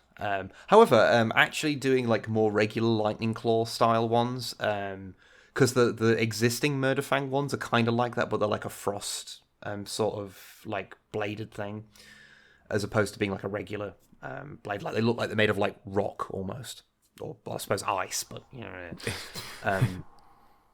Because the one that Snipe's got, when she made Murderfang, she just swapped out the face to not be Murderfang's weird potato face and just swapped it out for the wolf skull. And it honestly, just that makes the Murderfang model great, especially because Murderfang on the tabletop, if you can get him to your opponent, oh my god, is he dangerous. I just got into the habit of just whenever I see him, I just las cannon the fuck out of him before he gets anywhere close to me, because I've seen what happens when he does get close. But yeah, my vote goes to Finger Claws. Okay. They have a follow-up bonus question. So their internal lore is that this is Murderfang's cooler cousin. What should I name him? Oh, because Snipe has a similar thing, actually. Hers is Wilhelm. This is his actual name. Have you got any ideas? I don't know. I feel like Snipe would say something like Homicide Tooth or something. I don't know. I can't. Yeah. I'm not quite channel. Homicide Molar. Yeah, Homicide Molar. Yeah, there we go. Homicide Molar. That's what I think. That will be Snipe's answer. So, Death Incisor. Death Incisor. Yeah, that's pretty good. Well, that does kind of sound like we should be making like a death metal band called Death Incisor. I mean, I'm also all for that. So yes, there you go. I don't know. All joking aside, if just go on to like any given like baby name thing and look for like Nordic names, and that's usually a really good way to find those kind of things. I mean, that's a good actual tip. I'm not sure that's what they're after. If you need to name anything, like... Okay, moving on. Octavarian C36. So, I think... Anyway, I'll ask the question first. A succubus or incubus with the power to shapeshift into any humanoid form attempts to seduce you. What form would they take in order to perpetrate their deed? See, I think this is just them asking us what we're into in the guise of like a vaguely Warhammer or fantasy setting. 100% yes. I am contractually obliged to say my dearest wife, Snipe. I mean, I have a very similar answer. Notably not exactly the same. Oh, well, I'm very glad. That would be fucking weird. Yeah. But I mean, as with a lot of these questions, if we just ignore that, yes, I don't know, so they'd have a beard. I honestly don't know. I'm always really bad with those kind of questions because it's like so much relies on context. Because I'm into quite a lot of things, so yeah. Well, for me, it because if they're only taking a shape shift, they don't get a personality, so they have their own personality. And for me, it's more the personality than the looks anyway. Yeah, as a general rule. So I don't know. They'd have a hard time, to be honest. Unlike me. Well, sorry, no, we know what yours will be. It'll be fucking. It'll be Daniel Craig from that movie. Oh yeah. Well, no, it'd just be they'd shapeshift into his accent somehow. As long as they got the accent, they're good. They're good. I don't fucking know. Yeah, sorry, I don't have a good answer for that. I'm like a 33-year-old married man. Like that. Those questions become like far weirdly like academic. You end up thinking about them far too much. Is the problem? You don't end up going like I'm just big titty goth GF. You don't just say that, you know. You're like, no, actually, I'm going to think about this. 'Cause... All right, moving on. Michael, aka the model railway man, aka Blue Lava, aka the one Snipe teleported behind in the Bugman's queue at Purge the Pit. Yes. Question 1. Have you guys ever tried LARPing? No. Considering both your D&D and Warhammer escapades, it seems like the logical progression, which I entirely agree with, but no, I have also not tried. I think we've mentioned before that we're both kind of, or all three of us, I think, are kind of keen to give it a go at some point. Yeah, I think I feel that it would be very much something that I would probably never do more than once. But I would be totally open to giving it a shot, you know? Because it seems like just one of those things. Yeah, it's just a natural extension of stuff definitely. that I already do, and it's. But I'm also kind of a weird, socially awkward person that's basically I only appear like a vaguely normal person, like when say viewers meet me, or like when they recognize us at Warhammer World or things. I only appear vaguely normal due to a bizarre amount of nervous self-confidence. Which is completely, I don't know where it comes from, because it's not real and it is a facade. I am anxious all of the time. I'm just saying that it's all facade. It's all facade. Which is why I don't know how well I'd actually get on at a LARP, because I'd have to be I'm not super good at like doing the roleplay kind of things and really committing to it. It's like the character of Samuel that I've been playing in the recent campaign has a voice. Like he's my voice, but it's he speaks like a little bit more upper class because he is, and he's a bit more proper, and he tends to use more precise diction than I do. You know, he does have it's not an extreme voice, but he does have a voice, and that like took a lot of like egging myself on to actually do. Yeah. I still haven't got to that point yet. Because I feel silly doing it. But but you shouldn't. Because it's like, no, because this is the character. This is what it does, and I do feel that like if not everyone has to do it, but like if some people are doing that, then that can really help separate the person from the character as well. So because you know when it's me talking and when it's Samuel talking. Yep. Except for when I forget. Yeah. Which is weird. That sometimes I end up saying something that's actually just me saying it, but because I've been speaking with the voice for a little bit, I end up saying it in the voice and go, "Oh no, actually, it's weird." But yeah, I don't know if I'd have the confidence to do a LARP for that reason, but I would kind of like to give it a shot. Yeah, I feel like for me, it's one of those things that I could try once and then never do again, but equally likely I could try once and then get really into it.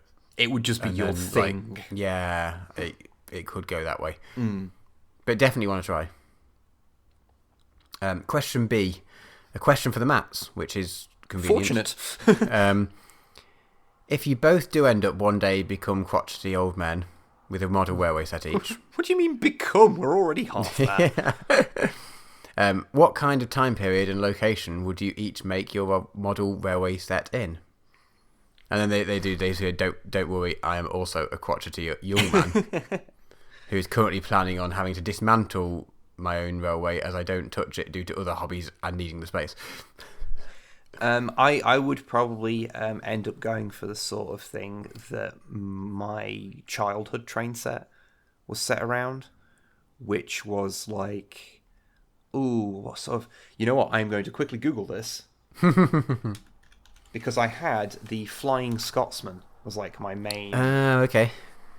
Which was from 1862 to 1924. And a lot of the stuff I had was sort of... was a bit later than that, but I think a bit like we're talking about how End of the Fucking World has this sort of weird, like, idealized kind of thing. I think a lot of train sets kind of sit in this weird idealized thing where they have trains from, like, the 20s and earlier, but they tend to be like kind of 50s styled areas, but some things are more contemporary.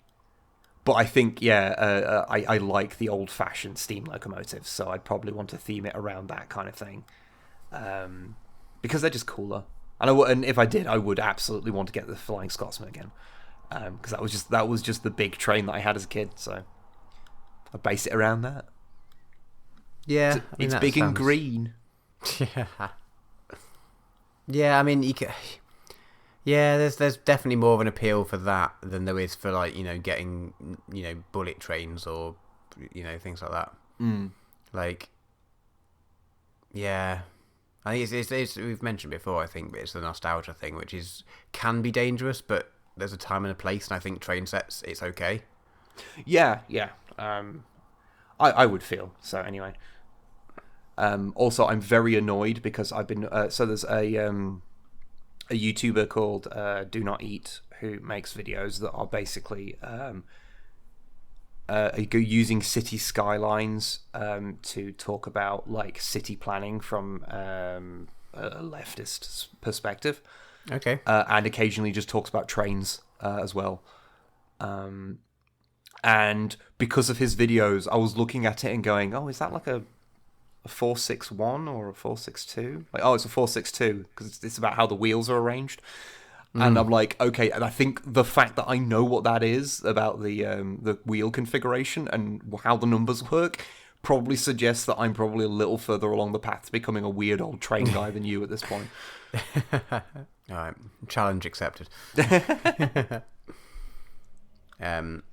Right, next up, Brad. So this isn't a question, this is just a quick one, and this is not going to work at all in the audio form of the podcast that we are recording. Okay. But they were browsing the 40k Converters Facebook page. It's almost like people knew that Snipe wasn't going to be here. Anyway, I was browsing the 40k Converters Facebook page and came across this. I'm going to send you a link. Is it the train? It is the train. It is a grimdark train. Yes, I'm in that. I'm in that group. I know. Yes. I'm going to send you the link anyway, just so you can look at it again, because it's. So for people who obviously can't see due to this being an audio medium, yes, it is a grimdark space train. Basically, it's made of a what's the thing at the back? A Tauron? No, Taurox. Yeah, that's the one. There we go. Between us, we got there. Yeah. There's that and a bunch of Sector Mechanicus parts, and the front, I believe, is like the dozer blade from the front of one of the little hauler bits of terrain you can get. I think it's quite possibly the coolest conversion I've ever seen. Yeah. It is very cool. Apparently made by a guy called Leonard Dime, so. Yeah. Oh yeah. I suppose we should probably credit them. It is very cool. I've seen it all painted up as well. And it's really? Good. Yeah. Later on it was painted, so I've seen that. Nice. It's very well done, and they should be very proud of what they've done. Yeah. Okay, last submission. Saracenian. Yeah, let's go with that. Apologies. What is a topic you want to cover the most on Codex Compliant that you haven't gotten to for reasons or another? Oh, okay. How long you got? There's lots of things that we'd love to like do something with, but it's like logistical concerns, like wanting to do one of the model retrospectives, not least because those videos for some reason do way better than all the other ones. I don't know why. But because the way we like to do them is to have at least most of the models, or at least a good selection of the models, to actually have physical ones so we can properly show you them. I'd love to do some of those on things like the old Chaos, like to just do Chaos in general. But the old Chaos Marines are often so expensive to pick up now. They're just quite rare, and the good ones, because some of them just look fucking ridiculous. And I like old models, but some of them are too goofy even for me. But the really good ones tend not to come up very often, and you end up paying a lot for what is a quite old, not very good looking model at the end of the day. So that's one I'd like to do. One that's been on the to-do list for a long time, because we actually fucking foreshadowed it in an early video and then realised that we couldn't really do it. Or it was going to take a lot more work to do, which is Dark Millennium, the big box set. And that's because when we got it, I managed to get the box dirt cheap, but it was just missing most of the tokens. But it was like supposed to be complete apart from that. But then when I started coming to write it, I realised that there was some stuff in there that I don't think is in the original box, like a couple of cards and things, and a bunch of stuff that is missing that should be there. So I'm like left trying to work out what's actually in it, and I need to get like a proper inventory of the actual box and compare it with what I've got and see if we can do something with it, because it becomes really complicated of like, okay, so what of this do we actually need to talk about? What do we need to like get? What do we have that is fine? What do we not have that is fine to not talk about or to just allude to? Like, you know, it's a whole thing, because if you don't know, the Dark Millennium box set came out in 2nd edition and was like an expansion. It's one of the rare instances of a Games Workshop box that doesn't contain any models or even terrain. Like, no sprues in it whatsoever. It was just a bunch of tokens, some templates, some data cards, and a book. And that was it. And that's one. There's a bunch of others. There's some that, you know, we will get to.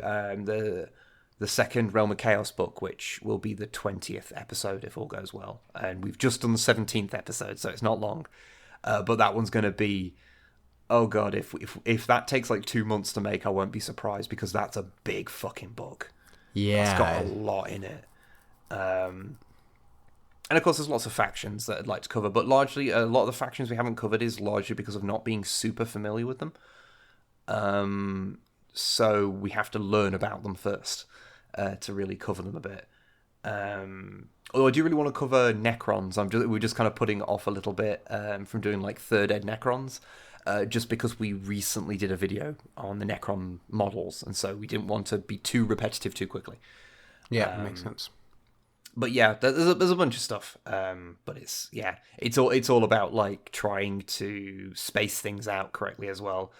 Because obviously we covered a lot of Space Marine stuff, and so we sort of like, I think we even mentioned it in a video of saying like, so we're just going to put Space Marines to one side for a while, because we'd done so much with them.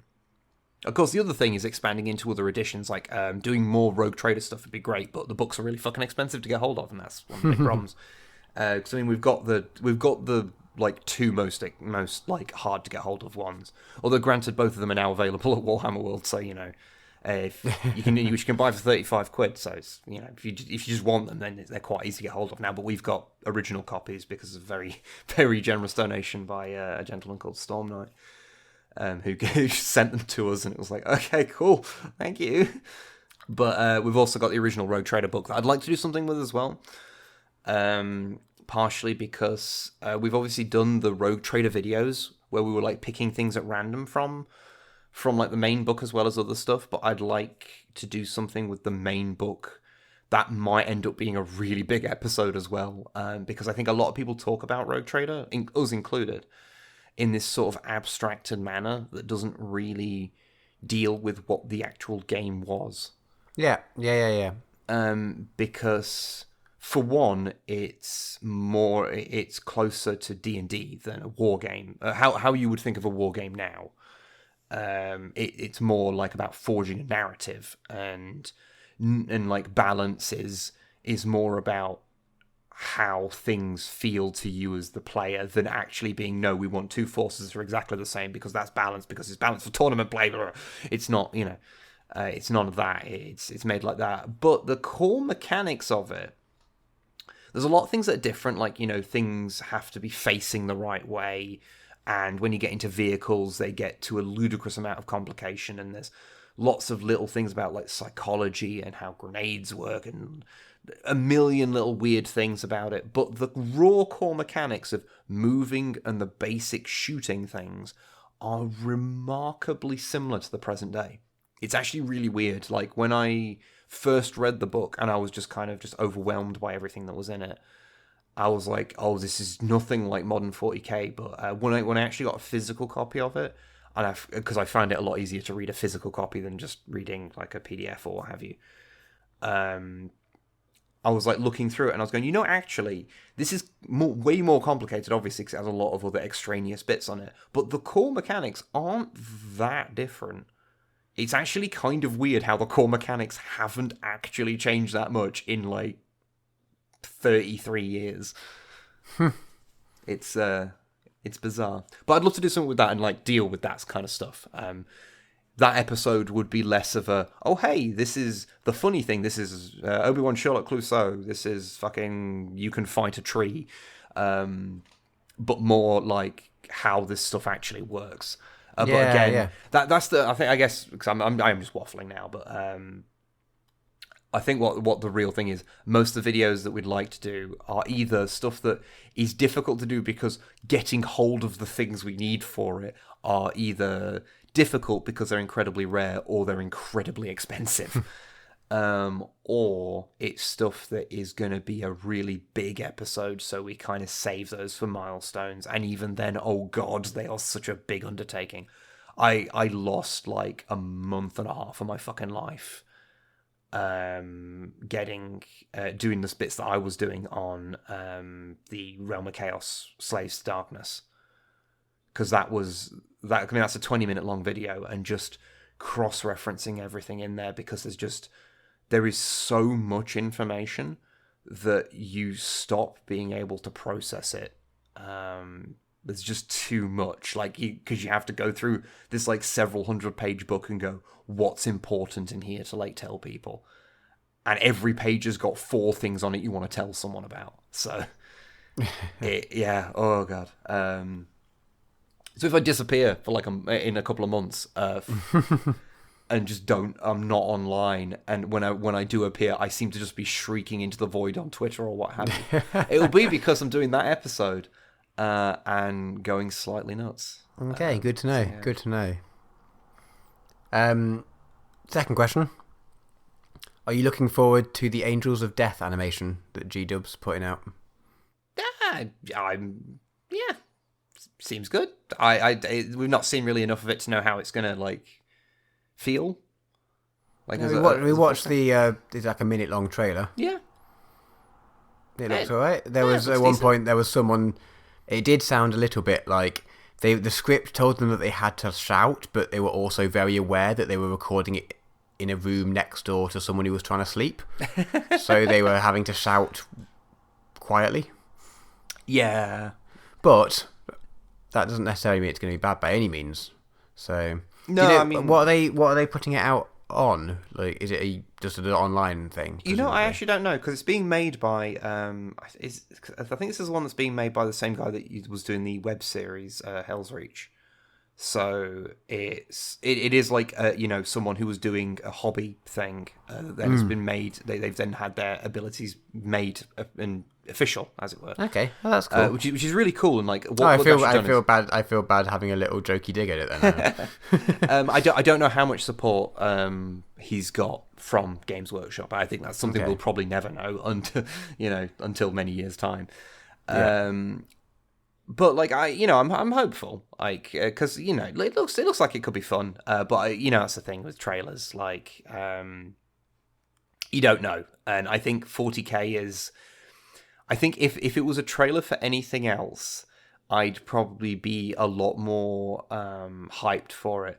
But having seen a bunch of adaptations of 40K stuff, I'm so aware of how difficult it is to adapt into just a straight narrative that you can put on screen. It tends to not work super great. So I really hope it's good. I have faith in the guy doing it. So yeah, we'll see. Like I say, I hope it's good. I want it to be good, and what we've seen looks good. Yeah. I think it's just my cynicism bleeding through. Like I've watched fucking I've watched Ultramarines. I've watched Inquisitor. I've watched fucking Damnatus. Like I have seen 40K made into an actual like watchable product, and it's generally not gone super great. So I think I can't help but retain more cynicism than I probably should about it. All right, very last thing. Okay. So, also, since I recall hearing others emailing about recommendations, and you guys griping about anime that always ends up putting you off for having certain issues, I thought I'd make recommendations for anime that you guys might enjoy that specifically have nothing weird or sleazy going on, and all starring female protagonists. Okay. So we have I think I might have missed off some words there. So apologies if that didn't make sense. It made sense to me when I read it. So yeah, we've got three anime recommendations. Right. As other times with anime recommendations, I haven't watched them, so I'm recommending them on behalf of Saracenian. Hopefully they're good, but yes. Anyway, so very quickly, Mobile Police Patlabor, I'm sure. Okay. It's a police comedy set in the near future where giant robots have become common industrial tools, and the main characters are a put-upon group of police squads specialising in dealing with mecha-related crime. Think Brooklyn Nine-Nine, but with giant robots. I mean, that's great. I can't really argue with that as a pitch. Yeah, sure.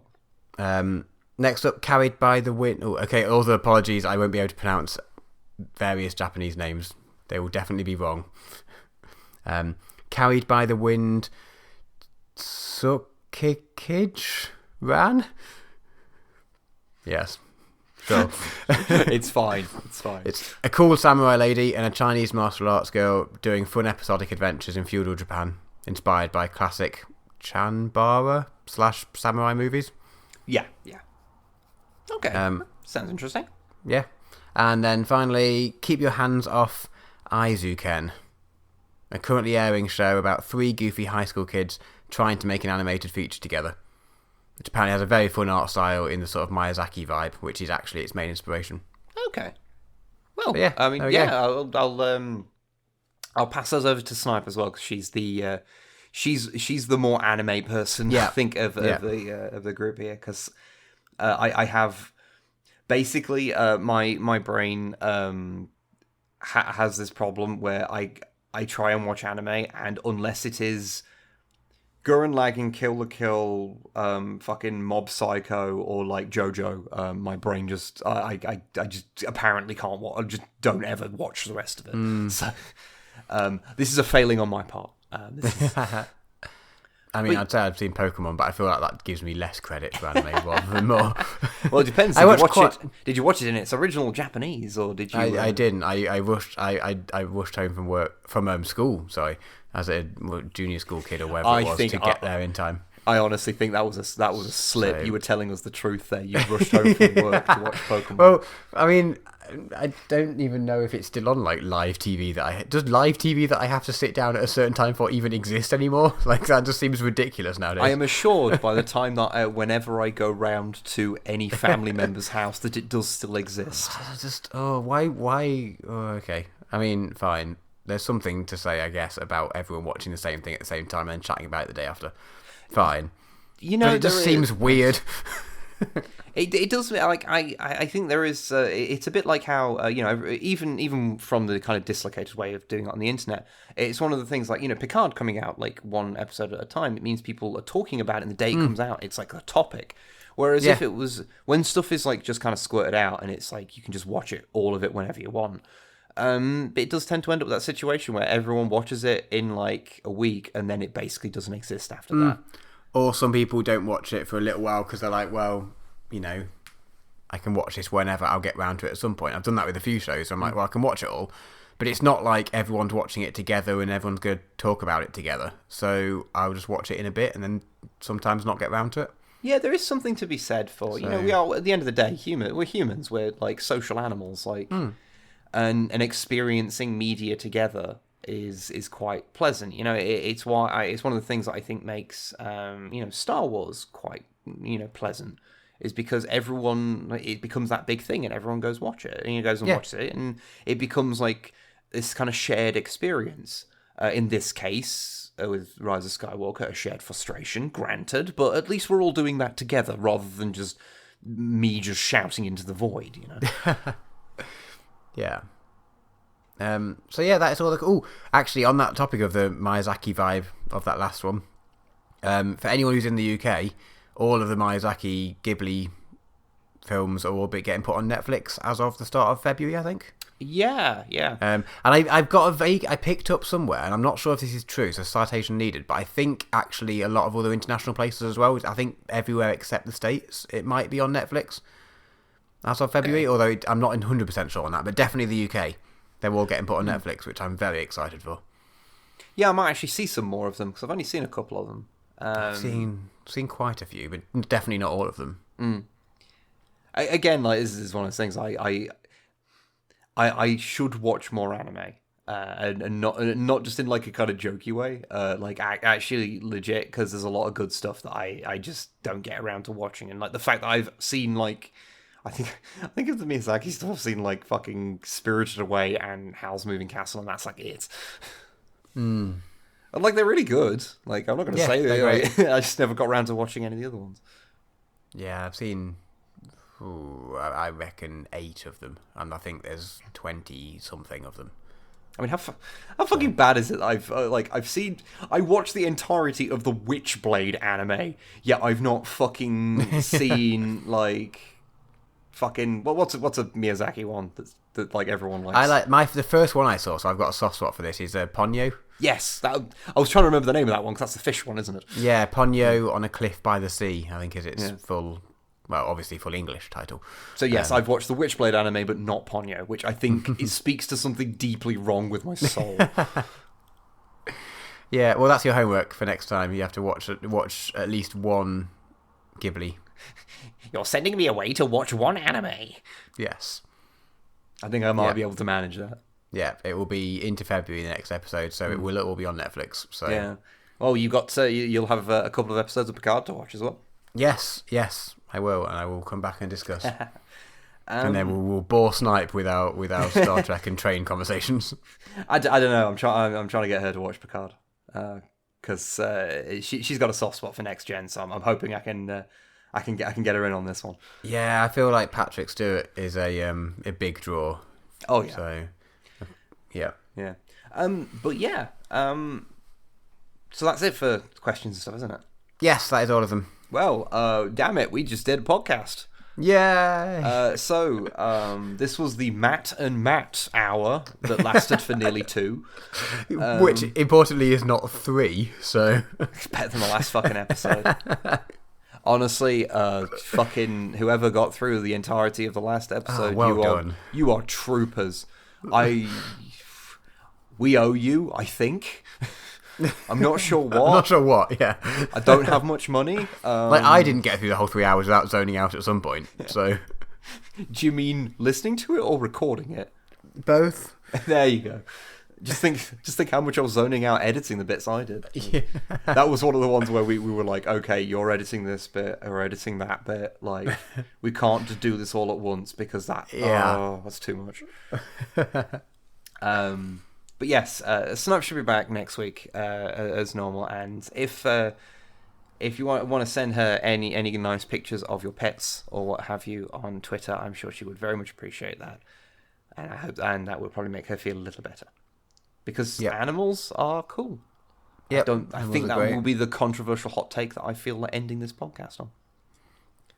Good, solid. Yep. So thank you very much for listening, and thank you very much, Matt, for doing this slightly unusual podcast with me.